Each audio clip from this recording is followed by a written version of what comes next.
শুভেচ্ছা আমন্ত্রণ দুপুরে বাংলাদেশের আয়োজনে। শুরুতেই জানিয়ে দেব শিরোনামগুলো।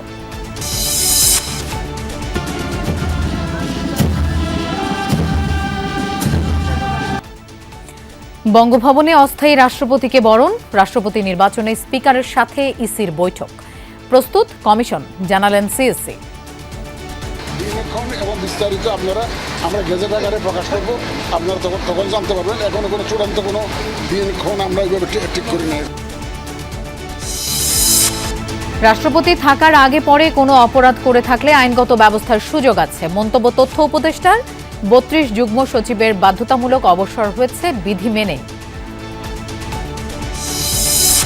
স্বাস্থ্য খাতে বরাদ্দের সিংহভাগই ব্যয় হয় অপরিকল্পিত অবকাঠামো নির্মাণে। ২০০-র বেশি ভবন অব্যবহৃত পড়ে থাকলেও সেবা বঞ্চিত সাধারণ মানুষ। মুজার বাচ্চাদের হইতে গেলে অনেক দূরে যেতে হয়, কষ্ট হয়, সময়তে মারাও যায়। যে দায়িত্ব সে যদি মনে করেন এখন ঠিক করে যায় তাহলে মানুষের উপকার। সরকারি বিভিন্ন প্রতিষ্ঠানে বিএনপি নেতাকর্মীদের নিয়োগ দেওয়ার প্রতিবাদ জামায়াতের। জুলাই সনদের অঙ্গীকার ভঙ্গের অভিযোগ। তরুণীর সাথে অসম সম্পর্কের খবর গোপন রাখতে চেয়েছিলেন গাজী নজরুল। চাকরির সাথে লোভ দেখিয়েছিলেন কোটিপতি বানানোর দাবি এমপির সাবেক ড্রাইভারের। এমপি নিজেই বলে যে আমার একটা রুম ভাড়া করে দাও, ভাড়া তোমার নামে নিবা, কিন্তু আমি ভাড়া দেব। তো আমি একদিনের জন্য একটা রুম ভাড়া করি, জাস্ট প্রমাণের জন্য। কাটছে না নবায়নযোগ্য বিদ্যুৎ নিয়ে জটিলতা। কর ছাড়ের প্রভাব নেই সোলার পণ্যের বাজারে। লোডশেডিং এর কারণে দাম কমা নিয়ে সংশয়। শিক্ষার্থীদের বিরুদ্ধে কোনো আইনি পদক্ষেপ নেবে না সরকার। ককরোচ পার্টি নেতৃবৃন্দকে মোদী প্রশাসনের অঙ্গীকার। আন্দোলন নিয়ে কঙ্গনার মন্তব্যে প্রতিবাদের ঝড়।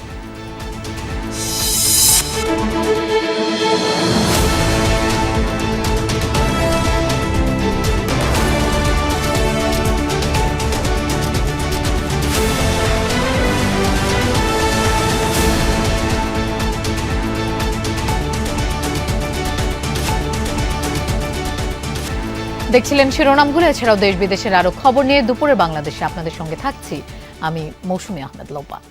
দায়িত্ব গ্রহণের পর প্রথমবারের মতো বঙ্গভবনে অস্থায়ী রাষ্ট্রপতি হাফিজউদ্দিন আহমেদ বীর বিক্রম মঙ্গলবার সকাল 11টায় বঙ্গভবনে পৌঁছান তিনি। বঙ্গভবনে অস্থায়ী রাষ্ট্রপতিকে স্বাগত জানায় অশ্বারোহী একটি দল। রাষ্ট্রপতির দায়িত্ব নেওয়া হাফিজউদ্দিন আহমেদকে গার্ড অব অনার প্রদান করে পিজিআর। এরপর বঙ্গভবনের নিজ অফিস কক্ষে যান তিনি। বঙ্গভবনের জ্যেষ্ঠ কর্মকর্তাদের সঙ্গে পরিচিত হন। রাষ্ট্রপতির সামরিক সচিব ও জনবিভাগ সচিব বঙ্গভবন সম্পর্কে অস্থায়ী রাষ্ট্রপতিকে অবহিত করেন। পরে বঙ্গভবনের বিভিন্ন এলাকা পরিদর্শন করেন হাফিজউদ্দিন আহমেদ। মোহাম্মদ শাহাবুদ্দিন পদত্যাগের পর নতুন রাষ্ট্রপতি নির্বাচিত না হওয়া পর্যন্ত স্পিকার হাফিজউদ্দিন আহমেদ দায়িত্ব পালন করবেন। বঙ্গভবনে তিনি অফিস করলেও থাকবেন সংসদ ভবন এলাকায় স্পিকারের বাসভবনে। বঙ্গভবনের সামনে আছেন আমাদের সহকর্মী আরিফিন শাকিল। আমরা তার কাছে যাচ্ছি। আরিফিন, অস্থায়ী রাষ্ট্রপতি কি এখনো বঙ্গভবনে আছেন কিনা, আর আজ তার কি কি কার্যক্রম আছে? এখনও তিনি বঙ্গভবন অবস্থান করছেন লোপা, এবং তিনি আর হয়তো 10 থেকে 20 মিনিটের মধ্যেই তিনি বঙ্গভবন থেকে তার যে বাসা অর্থাৎ স্পিকারের যে বাসভবন সেখানে গিয়ে তিনি পৌঁছাবেন। এরই মধ্যে তার যে দাপ্তরিক যে কাজ সেই কাজগুলো তিনি মূলত করছেন। আজকের দিনে খুব বেশি দাপ্তরিক কাজও নেই, মূলত কর্মকর্তা কর্মচারীদের সঙ্গে পরিচিতি এবং সেই সঙ্গে বঙ্গভবনের ভেতরে আর যে সরকারি যে স্থাপনা রয়েছে সেগুলো তিনি পরিদর্শন করবেন, এবং সেই সঙ্গে রুটিন মাফিক কিছু কাজ তার জন্য অপেক্ষা করছে, সেগুলো তিনি গুরুত্ব বিবেচনা করে সেগুলোকে অনুমোদন দিবেন। আপনাকে যদি ছবিতে দেখাতে চাই, এরই মধ্যে কিন্তু তিনি যে বের হবেন তার সামগ্রিক যে আয়োজন সেই আয়োজন শুরু হয়েছে। অর্থাৎ তার শিডিউল অনুযায়ী তিনি 1:30 নাগাদ এখান থেকে বের হয়ে তিনি স্পিকারের যে বাসভবন সেই বাসভবনের উদ্দেশ্যে রওনা হবেন। এখন মূলত বঙ্গভবনের যে তোষারখানা থেকে শুরু করে এখানকার বেশ কয়েকটি গুরুত্বপূর্ণ স্থাপনা রয়েছে সেগুলো তিনি পরিদর্শন করছেন, এবং কর্মকর্তা কর্মচারীদের সঙ্গে তিনি দিনের শুরুতেই একটি পরিচিতি সভা করেছেন। সেখানে তাকে বঙ্গভবনে স্বাগত জানান সামরিক সচিব, এবং বঙ্গভবনের যিনি সচিব থাকেন তাকে স্বাগত জানিয়েছেন, এবং সেই সঙ্গে রাষ্ট্রপতির কার্যপ্রণালী এবং কাজের বিষয় নিয়ে অস্থায়ী রাষ্ট্রপতিকে অবহিত করা হয়, যাতে তিনি তার সিদ্ধান্ত নিতে পারেন। যেহেতু বলা হচ্ছে যে তিনি অস্থায়ী রাষ্ট্রপতি, হয়তো খুব বেশি দিন তিনি এই দায়িত্ব পালন করবেন না, ফলে তিনি রুটিন মাফিক যে দায়িত্ব সেই দায়িত্ব তিনি পালন করবেন। এবং আগামী মাসেই যেমনটা সংবাদে বলছিলাম যে আগামী মাসেই হয়তো রাষ্ট্রপতি নির্বাচনের জন্য নতুন তফসিল ঘোষণা করা হবে এবং সেই কারণে এই সময়টুকুতে তিনি আপৎকালীন যে দায়িত্ব সেই রুটিন মাফিক দায়িত্ব পালন করবেন। তিনি এখানে থাকবেন না, তিনি মূলত তার স্পিকারের যে বাসভবন সেখানে থাকবেন। একদিন পর তিনি এসে রুটিন মাফিক যে কাজগুলো সেগুলোই তিনি মূলত পরিচালনা করবেন। লোপা। আরেফিন, আপনাকে ধন্যবাদ আমাদের সাথে যোগ দেওয়ার জন্য। রাষ্ট্রপতি নির্বাচনের জন্য প্রস্তুত রয়েছে নির্বাচন কমিশন। দিনক্ষণ ঠিক করে তা গেজেট আকারে প্রকাশ করা হবে বলে জানিয়েছেন প্রধান নির্বাচন কমিশনার MM নাসির উদ্দিন। দুপুরে ভারপ্রাপ্ত স্পিকার কায়সার কামালের সাথে কমিশনের বৈঠক শেষে একথা জানান সিএসি। বলেন, সংসদ সচিবালয়ের কাছে ভোটার তালিকা চাওয়া হয়েছে। এর আগে সকাল 11টায় সংসদ ভবনে স্পিকারের কার্যালয়ে বৈঠক শুরু হয়। নিয়ম অনুযায়ী রাষ্ট্রপতি নির্বাচনের তফসিল ঘোষণার আগে স্পিকারের সাথে সাক্ষাৎ করেন সিএসি। সংসদ সদস্যদের ভোটে রাষ্ট্রপতি নির্বাচন হয়। এজন্য সংসদ সচিবালয় থেকে ভোটার তালিকা তথা সংসদ সদস্যদের নাম ইসি সচিবালয়ে পাঠানো হবে। এর ভিত্তিতে ইসি রাষ্ট্রপতি নির্বাচনের ভোটার তালিকা করবে। এরপর নির্বাচনের তফসিল ঘোষণা করা হবে। স্পিকারের সাথে পরামর্শক্রমে আলোচনাক্রমে এই দিনক্ষণ ঠিক করা হবে। কোন দিন নির্বাচন হবে, নমিনেশন পেপার কোন দিন সাবমিট করতে হবে, তারপরে এটা ধরেন স্ক্রুটিনির কোন দিন হবে। ইলেকশন হলে যদি প্রতিযোগিতামূলক হয় তাহলে এক ধরনের ব্যবস্থা, আর যদি প্রতিযোগী না থাকে, যদি সিঙ্গেল ক্যান্ডিডেট হয় সেটা আরেক ধরনের ব্যবস্থা। দিনক্ষণ এবং বিস্তারিত আমরা গেজেট আকারে প্রকাশ করব, আপনারা তখন জানতে পারবেন। রাষ্ট্রপতি পদে থাকাকালীন কোনো কর্মকাণ্ডের জন্য আইনগত পদক্ষেপ নেওয়া যাবে না, তবে এর আগে পরে কোনো অপরাধ করে থাকলে আইনগত ব্যবস্থা নেওয়ার সুযোগ আছে। একথা জানিয়েছেন তথ্য সম্প্রচার উপদেষ্টা ডাক্তার জাহিদুর রহমান। সচিবালয়ে সরকারের কার্যক্রম নিয়ে নিয়মিত ব্রিফিংয়ে তিনি আরও বলেন, 32 যুগ্ম সচিবকে বাধ্যতামূলক অবসর পাঠানো হয়েছে বিধি মেনেই। কেননা চাকরির বয়স 25 বছর হলে বাধ্যতামূলক অবসরে পাঠাতে পারে সরকার। 2018 সালের নির্বাচনে ইতিহাসের সবচেয়ে বড় অপরাধ হয় উল্লেখ করে ডাক্তার জাহিদ বলেন, ওই নির্বাচনের তদন্ত হওয়া প্রয়োজন। শাপলা চত্বর হত্যা মামলার বিচারের পথে সরকারের বাধা হওয়ার কোনো কারণ নেই বলেও জানান তিনি। বাংলাদেশ ব্রিক্সের সদস্য হওয়ার বিষয়ে এখনো সিদ্ধান্ত হয়নি উল্লেখ করে উপদেষ্টা বলেন, বাংলাদেশকে পর্যবেক্ষক হিসেবে আমন্ত্রণ জানানো হয়েছে, তবে প্রধানমন্ত্রী যাবেন কিনা সে সিদ্ধান্ত হয়নি। এছাড়াও পর্যটন নগর কক্সবাজারকে পৌরসভা থেকে সিটি কর্পোরেশনে রূপান্তরের প্রক্রিয়া শুরু করা হয়েছে বলেও জানান প্রধানমন্ত্রীর তথ্য উপদেষ্টা। সরকার 25 বছর চাকরি হলে যে কেউকে অবসরে পাঠাতে পারেন কোনো কারণ দর্শানো ছাড়া। প্রত্যেকের 25 বছর হয়েছে এই বিধিতেই সরকার তাদেরকে অবসরে পাঠিয়েছে। এটার জন্য কোনো অপরাধ, কোনো কারণ দর্শানোর কিছুরই প্রয়োজন নেই, এটা আইনেই আছে। শুধুমাত্র আইন করে আর শাস্তি দিয়ে মাদক নির্মূল সম্ভব নয়। রাজনৈতিক দল সহ সবাইকে নিয়ে সামাজিক আন্দোলনের মাধ্যমে মাদক নির্মূল করতে হবে। ঠাকুরগাঁওয়ে এই মন্তব্য করেছেন স্থানীয় সরকার মন্ত্রী মির্জা ফখরুল ইসলাম আলমগীর। সকালে জেলা প্রশাসকের সম্মেলন কক্ষে মাদক বিরোধী সভায় অংশ নেন তিনি। পরে কথা বলেন সাংবাদিকদের সাথে। এ সময় মির্জা ফখরুল বলেন, ঠাকুরগাঁওয়ে সকলকে সম্পৃক্ত করে মাদক বিরোধী অভিযান শুরু হয়েছে। এটিকে সামাজিক আন্দোলনে পরিণত করতে হবে। এছাড়া বিকল্প কোনো পথ নেই। সামাজিক আন্দোলনের ফলে কিছুটা ইতিবাচক ফল পাওয়া সম্ভব। স্কুলগুলো আছে, কলেজগুলো আছে, রাজনৈতিক দল আছে, আপনাদের এই সাংবাদিকদের প্রতিষ্ঠানগুলো আছে, সকলকে নিয়ে আমরা আপনার এই মাদক বিরোধী অভিযানটাকে একটা সামাজিক আন্দোলনে পরিণত করতে চাই। শুধুমাত্র আইন করে বা শাস্তি দিয়ে কিন্তু মাদককে নির্মূল করা সম্ভব না। একে তো বাজেটে স্বাস্থ্য বরাদ্দ কম, তার উপর বরাদ্দকৃত বাজেটের বড় অংশ চলে যায় অপরিকল্পিত অবকাঠামো নির্মাণে। সেবায় যতটা বরাদ্দ থাকে তারও যৎসামান্যই পাচ্ছেন সরকারি হাসপাতালের রোগীরা। অতিরিক্ত চাপকে কারণ হিসেবে দেখানো হলেও অনিয়ম দুর্নীতিকে দায়ী করেন খাত সংশ্লিষ্ট বিশেষজ্ঞরা। স্বাস্থ্য খাতে সেবার পরিধি সন্তোষজনক করতে সবার আগে নজরদারি, জবাবদিহিতা ও বাজেটের পরিকল্পিত ব্যবহারের পরামর্শ তাদের। নাহিদ হোসেনের ক্যামেরায় রাসেল আহমেদের রিপোর্ট। নতুন অতিথি, বয়স মাত্র 3 দিন, এখনো নাম রাখা হয়নি। সুরাইয়া আক্তারের ছেলে হিসেবেই পরিচিত। তাকে পৃথিবীর আলো দেখাতে সুরাইয়ায় এক সরকারি হাসপাতালে ছিলেন 3 দিন। বেড ভাড়া সহ হাসপাতালে জমা দিয়েছেন 8,500 টাকা। আর বাইরে থেকে ওষুধ পরীক্ষা বাবদ খরচ হয়েছে আরও 15,000 টাকা। না, বেড ভাড়া তো নাই, আমাদের ওটির বিল লাগছে 5-7 হাজার টাকার মতো, এরকমই। আর ওষুধপাতি লাগছে নিজেদের। বেড ফ্রি বেডে আমাদের তো বললাম না, 30 থেকে 35 হাজার হতে পারে টোটাল। রোগীর জন্য সব ঔষধ ফ্রিতে দেওয়ার বাজেট নেই রাষ্ট্রের। আবার রোগীর অনুপাতে চিকিৎসকও নেই। পাশ করা চিকিৎসক থাকলেও নতুন পদ সৃষ্টি হয়নি অর্থের অভাবে। প্রশ্ন হচ্ছে, স্বাস্থ্য বাজেটের উপযুক্ত ব্যবহার হচ্ছে কি? আমরা হসপিটাল তৈরি করছি, হসপিটাল এক্সপানশন হচ্ছে, নতুন মেডিকেল কলেজ হচ্ছে, কিন্তু দেখা যাচ্ছে যে এটা চালানোর জন্য যে হিউম্যান রিসোর্স লাগবে সেটা যেহেতু সাথে সাথে হয় না, 2-5 বছরে হয় না, তাহলে জনগণ দেখা যাচ্ছে যে এখান থেকে বেনিফিট কিন্তু পাচ্ছে না। সেবা খাতের বাইরে স্বাস্থ্যের মোট বাজেটের বড় অংশই অবকাঠামো উন্নয়নে ব্যয় হয়। প্রতিবারই সেবা বৃদ্ধির চেয়ে নতুন নতুন ভবন নির্মাণে আগ্রহী হন কর্তা ব্যক্তিরা, অথচ জনবল না থাকায় সেসব যুক্ত হয় কেবলই অপচয়ের খাতায়।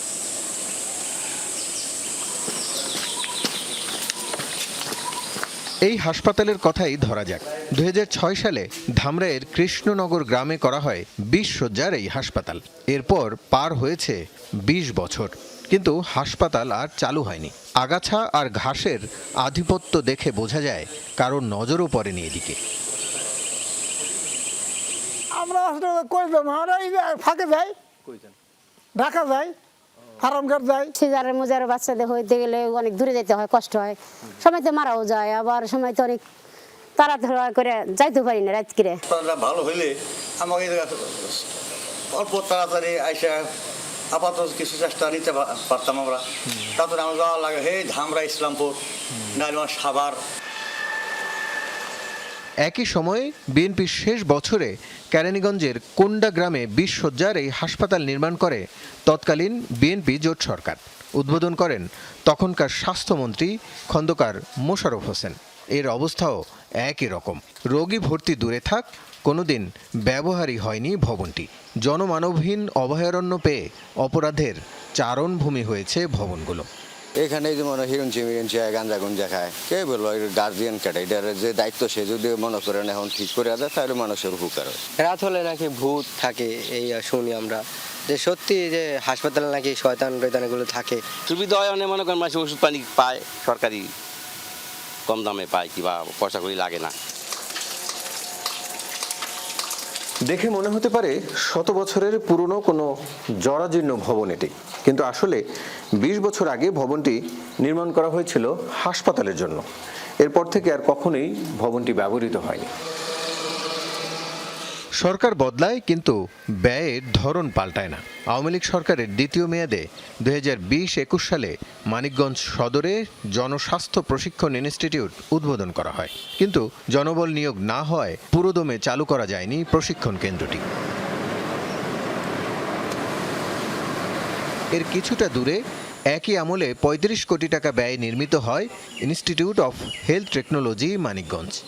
জনবলের ব্যবস্থা হয়নি এখানেও, অথচ শিক্ষার্থী ভর্তি করা হয়েছে অ্যাটাচমেন্টে থাকা অধ্যক্ষের অধীনে। ফলাফল যা হবার তাই, ক্লাস নেই, ল্যাব নেই, কিন্তু কোর্সের মেয়াদ পার হচ্ছে। আমরা মেডিকেল টেকনোলজিস্ট, আমরা হাতে কলমে শিখবো, কিন্তু আমরা কোনো কিছুই পারছি না, কারণ আমাদের 2টা ল্যাব নেই। রেডিওগ্রাফির ল্যাবে কোনো যন্ত্রপাতি নেই। কোড না থাকার কারণে আমাদের ইনস্টিটিউটে এই টিচার নাই, টিচার না হওয়ার কারণে আমরা ক্লাস করতে পারতেছি না।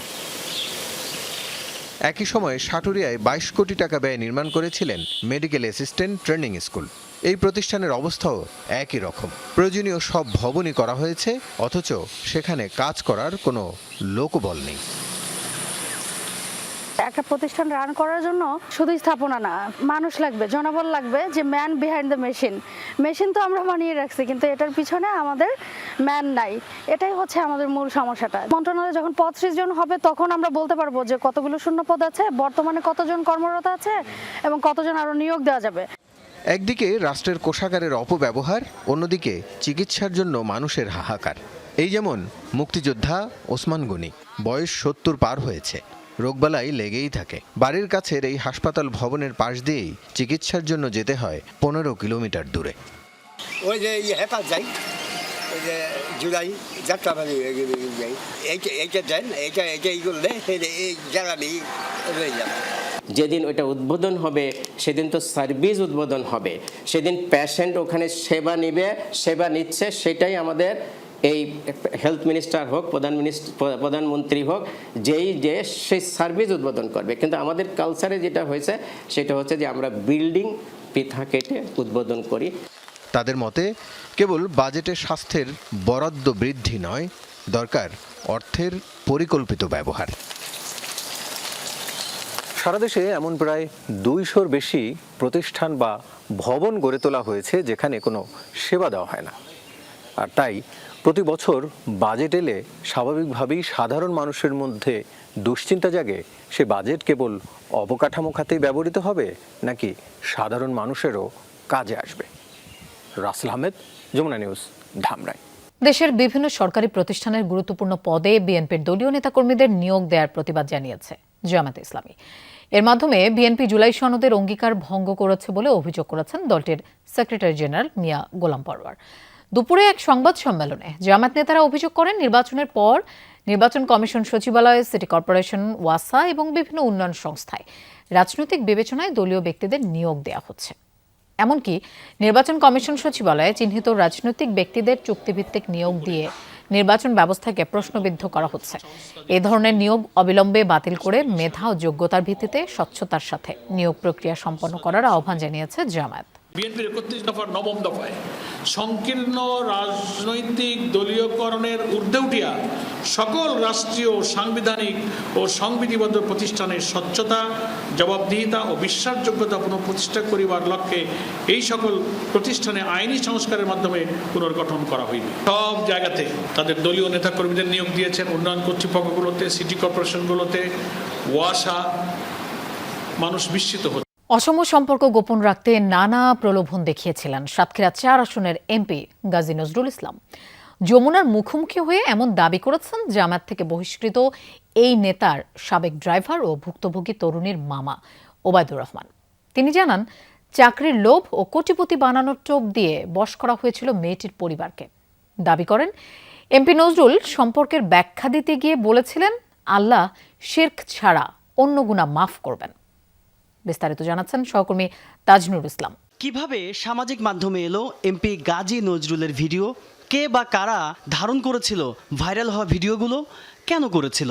এসব প্রশ্ন ঘুরপাক খাচ্ছে জনমনে।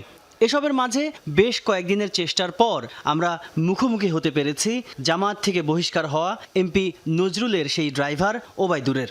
তার বিরুদ্ধেই তোলা হয়েছিল অভিযোগ। মাসুমের আপন খালু হলো এই এমপি গাজী নজরুল ইসলাম। মাসুমের মানে আমার বোনের জামাইয়ের আপন খালু, মানে আমার বোনের আপন খালু শ্বশুর। ওবায়দুর অকপটে স্বীকার করলেন তিনি ভিডিও ধারণের ব্যবস্থা করেন এমপিকে ফাঁদে ফেলে। কারণ গাজী নজরুল মেয়েটিকে সংসদে চাকরি দেয়া আর তার বাবাকে কোটিপতি বানানোর স্বপ্ন দেখিয়ে অন্যায় কাজ করে যাচ্ছিলেন দিনের পর দিন।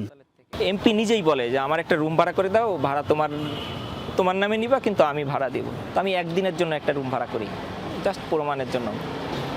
তো সব কিছু ঠিক করে ওই রুমের মধ্যে একটা ডিভাইস আমি লাগাই, বা আমার তো স্মার্টফোন নাই, ওই ডিভাইসটা স্মার্টফোনের থেকে নিয়ন্ত্রণ করতে হয়। তো এটার জন্য ওই আমার ওই যে টেন্ডার কাজের জন্য যে রাকিব হাসান ওখানের ম্যানেজার হিসাবে হোমস্টেতে থাকতো, ও আমার আত্মীয় ভাতিজাও, ওর শরণাপন্ন হই। ওকে দিলাম অপারেট করতে, সব ঠিক আছে। প্রথম দিন ও ট্রায়াল দিল, সব ঠিক আছে। ওবায়দুর জানান, মেয়েটি সম্পর্কে তার ভাগ্নি। মেয়ের মা বাবা অর্থাৎ তার বোনের পরিবারটিকে 4.5 বছর আগে তিনি নিজেই ঢাকায় এনেছিলেন সচ্ছলতা আর উন্নত জীবন দিতে। কিন্তু তারা এমপি নজরুলের ফাঁদে আটকে যান। 13,000 টাকার বাসা থেকে হুট করে ওঠেন 45,000 টাকার ভাড়া বাসায়। আমি বিষয়টা মানতে পারতেছিলাম না। আমার বোনের জামাই, আমার মা আর আমার খালা, 4 জন মানুষের উপস্থিতিতে আমি ওখানে বলি যে এই ঘটনা ঘটতেছে। ওই মেয়েকে একটা মোবাইলও দেয়, মোবাইলটা উদ্ধার করে আমি ওই বলি আমার বোনের জামাইকে। তো বোনের জামাই এক বাক্যে বলতেছে এমপিকে হাতে রাখতে হবে, আমাদের অনেক কাজ। ওবায়দুর দাবি করেন, অসম সম্পর্কের বিষয়টি শেষ করতে পরিবারে তিনি অনেক চেষ্টা করেছেন, কিন্তু উল্টো তাকে নতুন গাড়ি ও এমপির ব্যক্তিগত সহকারী 2 করার প্রলোভন দেয়া হয়। তাদের যে প্রলোভন যে আমাকে একটা গাড়ি কিনে দিবে এক্স নোহা, এমপি যে কদিন ঢাকায় থাকবে ও কদিন আমাকে এমপিকে নিয়ে চলতে হবে, বাকি সময় গাড়ি আমার দায়িত্বে, আমার কাছেই থাকবে। ভুল স্বীকার করে আমার কাছে যে একসাথে থাকতে থাকতে হয়ে গেছে। তবে সে তার পক্ষে একটা হাদিস বলে, একটা কোরআনের আয়াত বলে যে শিরিকের গুনাহ ব্যতীত আল্লাহ সব গুনাহ মাফ করে দিবে। আর একটা ফতোয়া বলে যে মুদ্দারা বিয়ে নামে কিছু একটা আছে। ওবায়দুর জানান, ঘটনা ফাঁস হয়ে যাওয়ায় মেয়েটির বাবার নেতৃত্বে তার উপর হামলা হয়। কোনো মতে প্রাণে বাঁচার পর এখন পালিয়ে বেড়াচ্ছেন। হত্যা চেষ্টা মামলা দায়ের করেছেন পল্লবী থানায়। অভিযোগ করেন, এখনও তাকে মোবাইল ফোনে হুমকি দেওয়া হচ্ছে। মামলা তুলে নিতে বিভিন্নভাবে আমার আত্মীয় স্বজন মানে আমার বাবা মা ভাই বোনকে চাপ দিচ্ছে এবং আমাকে বিভিন্নভাবে সাংবাদিক পরিচয়ে ফোন করতেছে।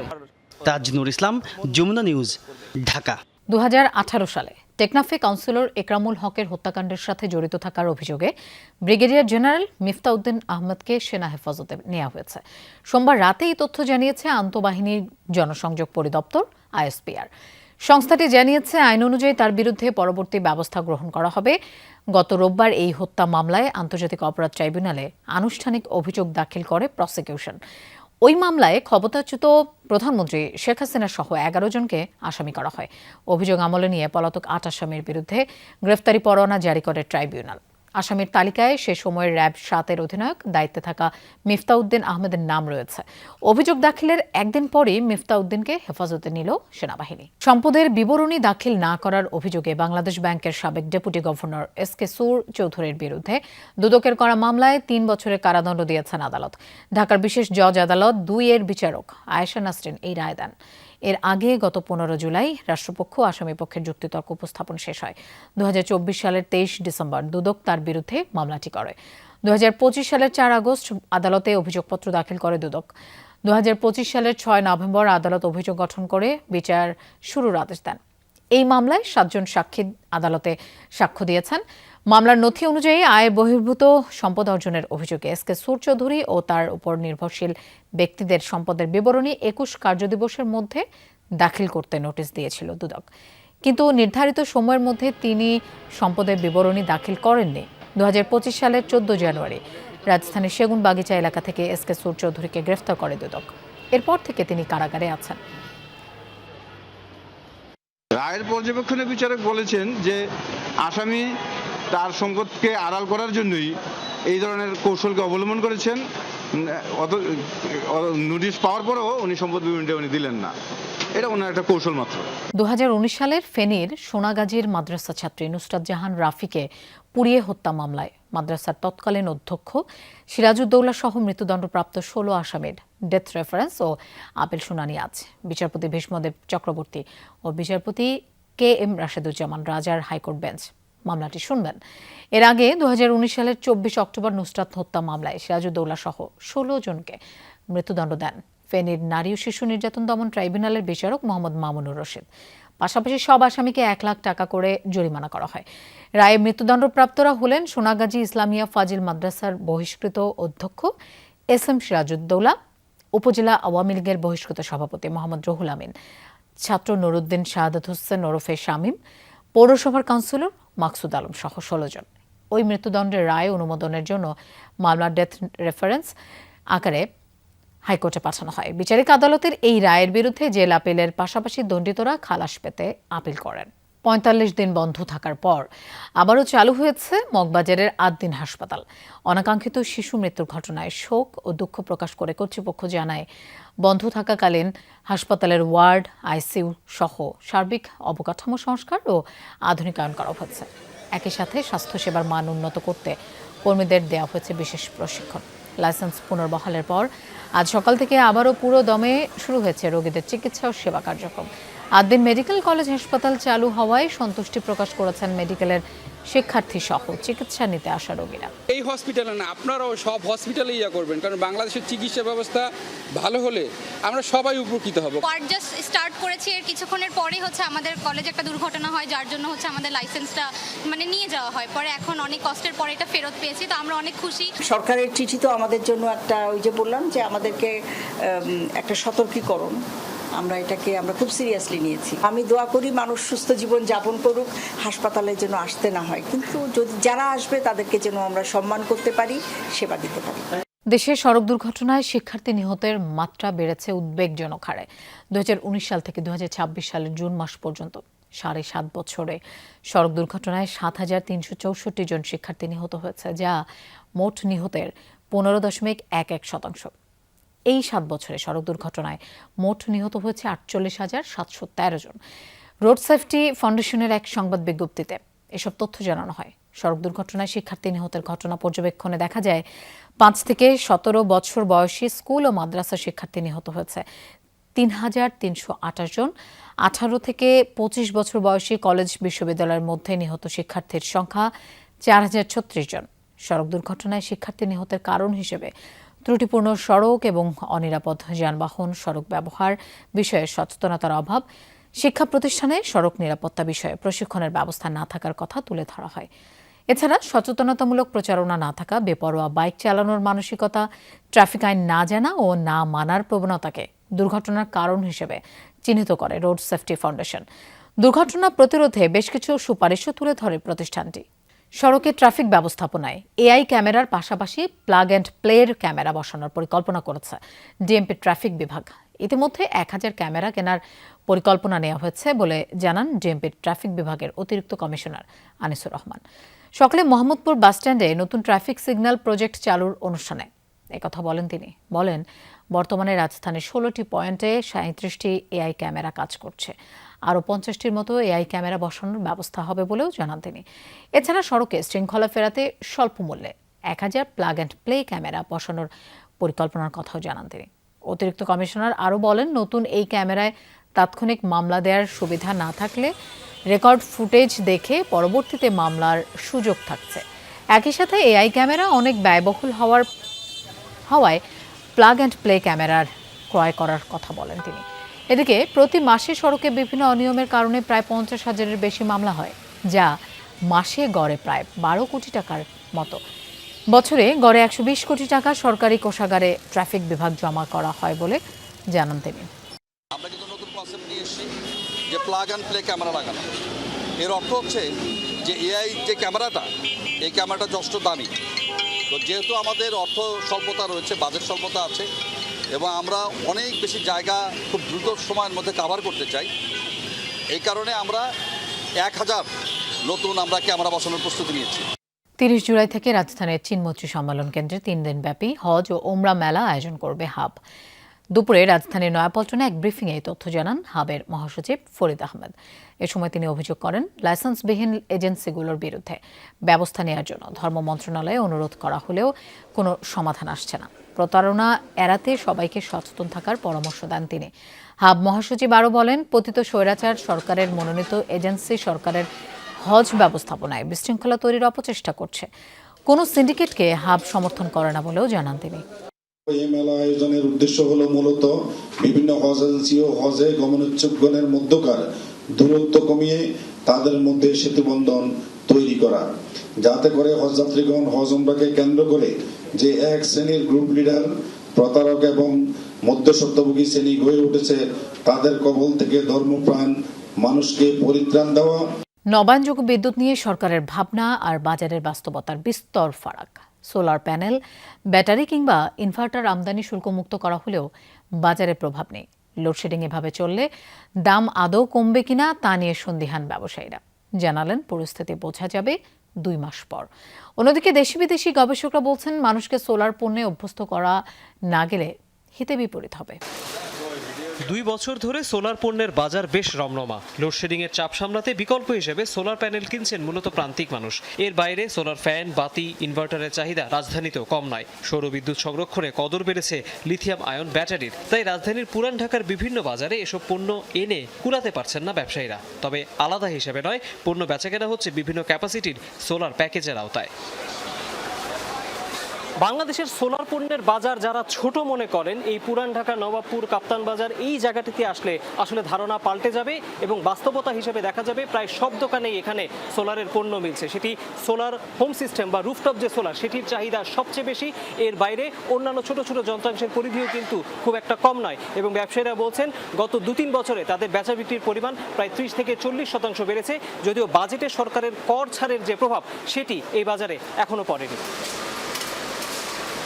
শীতকালে কিন্তু বাজার চাহিদাটা একটু কম থাকে, স্টক ক্লিয়ারেন্সের একটা ব্যাপার থাকে। ওই সময় কিন্তু আমরা যথেষ্ট কমে মালগুলো বিক্রি করি। এখন গরমে যদি চাহিদাটা বেশি থাকে, আপনার প্রতিদিন ধরেন 5000 ওয়াট সোলারের প্রয়োজন, আপনার স্টকে আছে 2000 ওয়াট সোলার, তখন কিন্তু কমার কোনো সুযোগ নেই। সরকারের বাজেট দেওয়ার সাথে সাথে তো আপনার এটা বাজারে রূপান্তর হয় না, এটা কিন্তু সময় নেই। তো ওই সময় না, যখন ওই মালগুলো আসবে, ধরেন 2 থেকে 3 মাস পরে আসবে, তখন হয়তো রেটটা কমে আসতে পারে, কিন্তু এখন তো কমবে না। সরকারকে ধন্যবাদ যে ট্যাক্স কমাইছে, কিন্তু সাথে সাথে তদারকি যদি সরকারের লোকেরা না করে, তাহলে দোকানদারদের তো থেকে সাধারণ মানুষ খুব একটা উপকৃত হবে না। নবায়নযোগ্য জ্বালানি নিয়ে বরাবরই ধীরে চলো নীতিতে এগিয়েছে বাংলাদেশ। মোট বিদ্যুতের মাত্র 5.5% আসছে এই উৎস থেকে। স্ট্রেডার তথ্য বলছে দেশে নবায়নযোগ্য জ্বালানি সিংহভাগবানই সৌরবিদ্যুৎ, সক্ষমতা প্রায় 1,500 মেগাওয়াট। এর বাইরে জলবিদ্যুৎ থেকে 230, বায়ুবিদ্যুতে 62 এবং বায়োগ্যাস ও বায়োম্যাস থেকে 1 মেগাওয়াটের কিছু বেশি বিদ্যুৎ পাচ্ছে বাংলাদেশ। তবে বেসরকারি পরিসংখ্যান বলছে আগের অভিজ্ঞতা ভালো না। দেশের প্রায় 2 কোটি মানুষ সোলার সুবিধা নিলেও মেইনটেনেন্সের অভাবে অকার্যকর প্রায় 47% হোম সিস্টেম। অনেকে ফিরে গেছেন গতানুগতিক কাঠামোতে। সম্প্রতি গবেষণা সংস্থা সিপিটির আমন্ত্রণে বাংলাদেশ ঘুরে গেছেন পাকিস্তানের নবায়নযোগ্য জ্বালানি বিশেষজ্ঞ মোহাম্মদ বাসিদ গাউরি। তার মতে ব্যয় কমাতে পারলে বাংলাদেশে সোলার দ্রুত গ্রহণযোগ্যতা পাবে। Electricity that we are getting from the grid is highly subsidized. The same electricity, if I put the same subsidy into the solar, it becomes way more affordable. Then comes the reliability question, and that's where the storage will play a key role. The cost of lithium-ion batteries have decreased in past decade by up to 80%. Now that's a big decrease in the cost of technology over just a few years span of time. Regular মেইনটেনেন্সের বিষয়টা খুবই সংবেদনশীল এবং জরুরি, যেটা আসলে হাউসহোল্ডের পক্ষে বা শিল্প কারখানায় তার নিজের পক্ষে সম্ভব না যদি না তিনি এটার জন্য আলাদা কোনো লোক নিয়োগ করেন। সুতরাং আগামী দিন আমাদের প্রয়োজন হবে সাপ্লাই চেইনের জন্য এগুলো ফিক্স করার, রিপেয়ার মেইনটেইন করার এবং রেগুলার এগুলো তদারকি করার, ব্যাটারি চেঞ্জ করার। এই কাজগুলো করার জন্য একটা ডেডিকেটেড একটা ওয়ার্কফোর্স যাতে সারা দেশে গড়ে ওঠে। 2030 সাল নাগাদ 10 থেকে 12,000 মেগাওয়াট বিদ্যুৎ নবায়নযোগ্য জ্বালানি থেকে উৎপাদন করতে চায় বাংলাদেশ, যেখানে মূল ভরসা হবে রুফটপ সোলার। তৌহিদ হোসেন, যমুনা নিউজ, ঢাকা। কারিগরি বৃত্তিমূলক শিক্ষা, প্রশিক্ষণ ও কর্মসংস্থান সেবাকে আরও জোরদার করতে সমন্বিত উদ্যোগ নিয়েছে সরকার। এর অংশ হিসেবে 6ষ্ঠ শ্রেণী থেকেই কারিগরি শিক্ষা অন্তর্ভুক্ত করার সিদ্ধান্ত নেওয়া হয়েছে বলে জানিয়েছেন পররাষ্ট্র প্রতিমন্ত্রী শামা ওবায়েদ।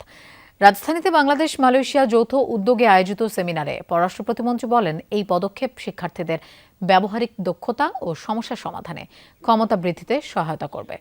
ভারতের আন্দোলনকারী শিক্ষার্থীদের বিরুদ্ধে সব মামলা তুলে নিতে সিজেপির 24 ঘন্টার আলটিমেটামের জেরে মধ্যরাত পর্যন্ত তাদের সাথে বৈঠক করেছে কেন্দ্রীয় সরকার।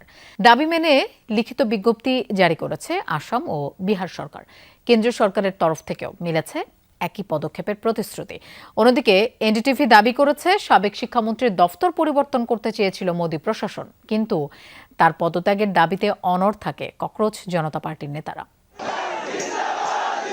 ককরোচ জনতা পার্টির কয়েক দফা দাবির মধ্যে অন্যতম ছিল আন্দোলনে অংশ নেওয়া শিক্ষার্থীদের দায় মুক্তি, অর্থাৎ সকল ধরনের এফআইআর প্রত্যাহার ও আইনি জটিলতা থেকে মুক্তি। কিন্তু কর্মসূচি প্রত্যাহারের 2 দিন পার হলেও এই বিষয়ে সরকারের তরফ থেকে কোনো নিশ্চয়তা পায়নি সিজেপি। পরে কেন্দ্রীয় সরকারের বিরুদ্ধে 24 ঘন্টার আলটিমেটাম ঘোষণা করে তারা। সোমবার রাতেই ককরোচ জনতা পার্টির সঙ্গে দীর্ঘ বৈঠকে বসে সরকারের প্রতিনিধিরা। সেখানেই আইনি জটিলতা থেকে মুক্তির আশ্বাস মেলে। রাত 1টায় ব্রিফ করেন মুখপাত্ররা। সরকারের প্রতিনিধিদের সাথে 2 থেকে 3 ঘন্টা ধরে বৈঠক হয়েছে। তারা বিহার ও আসাম সরকারের জারি করা সেই বিজ্ঞপ্তিগুলোর প্রতিলিপি আমাদের দেন, যেখানে এফআইআর প্রত্যাহার, কোনো আইনি পদক্ষেপ না নেয়া এবং আটক ও গ্রেফতারকৃত সকলকে মুক্তির নিশ্চয়তা দেয়া হয়েছে। কোনো আন্দোলনকারী একা নয়, আমরা সবাই ঐক্যবদ্ধ। মঙ্গলবারের মধ্যে কেন্দ্রীয় সরকার ও এনডিএ শাসিত অন্যান্য রাজ্য থেকেও একই নিশ্চয়তা মিলবে বলে প্রতিশ্রুতি দেওয়া হয় সরকারের তরফ থেকে। 26 তারিখ तक 6 बजे के पहले বিক্ষোভে অংশ নেওয়ার কারণে 26 তারিখ বিকেল 6টার আগ পর্যন্ত যাদের বিরুদ্ধে এফআইআর দায়ের করা হয়েছিল সেগুলো প্রত্যাহার করে নেওয়া হবে। এখন কিংবা ভবিষ্যতে তাদের বিরুদ্ধে কোনো ধরনের আইনি পদক্ষেপ নেওয়া হবে না। এদিকে ধর্মেন্দ্র প্রধানকে শিক্ষামন্ত্রীর পদ থেকে অপসারণে যখন তুমুল বিক্ষোভ চলছিল দিল্লিতে, তখন ছাত্র জনতাকে বিকল্প প্রস্তাব দিয়েছিল কেন্দ্রীয় সরকার। এনডিটিভির এক প্রতিবেদনে দাবি করা হয়, শিক্ষা মন্ত্রণালয় থেকে সরিয়ে ধর্মেন্দ্র প্রধানকে অন্য কোনো দফতরের দায়িত্ব দিতে রাজি ছিল মোদী সরকার, কিন্তু পদত্যাগ ছাড়া অন্য কোনো সমাধানে নারাজ ছিল ককরোচ জনতা পার্টি। অনিক রহমান, যমুনা নিউজ। দর্শক, দুপুরে বাংলাদেশের প্রথম ঘন্টা থেকে বিদায় নিচ্ছি আমি মৌসুমী আহমেদ লোপা। আর পরের ঘন্টার খবর নিয়ে ফিরবেন সহকর্মী শাওন দত্ত। সাথে থাকুন।